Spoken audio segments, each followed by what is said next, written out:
First നൈറ്റിന്റെ ടെൻഷനാണോ?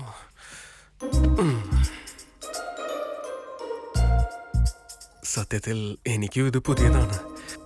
എന്തായാലും എന്നെങ്കിലും ഇത് സംഭവിക്കേണ്ടതല്ലേ? എന്താ ചെയ്തത്? ഞാൻ ഒന്നും ചെയ്തില്ലല്ലോ. പേടിയാവുന്നു.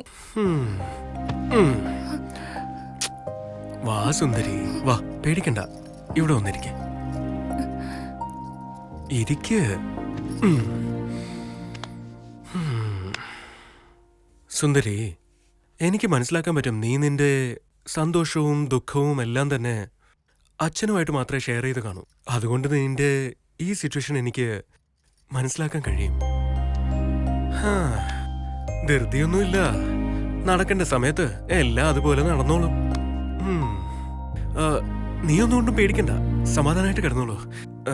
ഞാന് അപ്പുറത്തെ മുറി പോയി കിടന്നോളാം. Towel towel. ഗുഡ് നൈറ്റ് സുന്ദരി.